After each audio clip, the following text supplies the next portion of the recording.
I feel like I'm trapped here. They all want to pretend that they didn't treat me like that. I think that others were treated this way as well. You know what I'm going to do? I'm going to show you some examples of what Veronica is talking about, where somebody in particular in the family treats outsiders just horribly. Damn freaking idiot.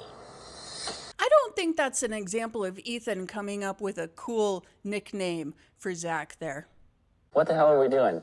We gotta follow this freaking idiot?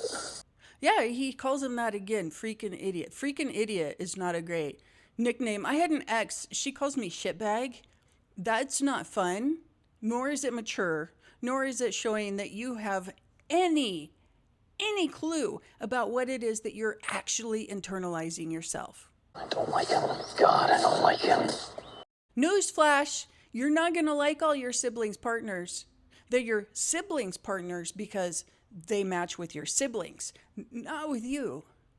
Do you see the audacity that dude has? The audacity. What I feel Ethan is really conveying here is that Zach seems to be more put together than Ethan was at that age. And that makes Ethan feel less significant. So for him to feel more significant again, he's going to put Zach down.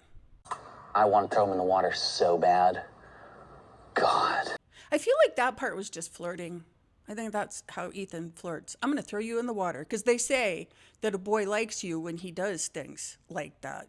So, just a thought. Please say no. God, she's going to say yes. It's so weird to me.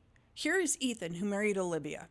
Ethan and Olivia were not on the same course, and they didn't start on the same course. Let's stop pretending they did, because Ethan wanted to remain on that red line, and Olivia said, you know what, I'm more left than that. I'm going to go over here. But he was like, that's cool. I want to check that world out for a minute. And it was almost like when the Amish get their time to go out into the world and see if they want to stay within the Amish community or leave. And then Ethan decided he was going to stay, and Olivia left. But here is Ethan being critical of Lydia and Zach's relationship when they are more aligned. They want the same things. From what we're seeing, from what we're hearing, they have the same beliefs, the faiths, the family units, all of that is the same thing they want. He's not going out and showing Lydia Coca-Cola and simple things like that. He's actually doing the work with her.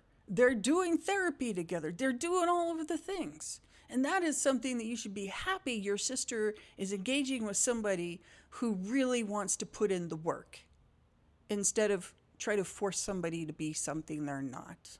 Now, the whole thing about Zach being gay, I had a comment, somebody says, your gaydar broken. Look, I have seen so many times in my life where young men, specifically deep into a religious belief, be very soft-natured like that. Just look at Ethan when he was young. You would say the same thing about him. It's common. It doesn't mean he is. It's his own path. It's his own life. It's his own choice. And the reality is, anything about that is between him and Lydia, not us.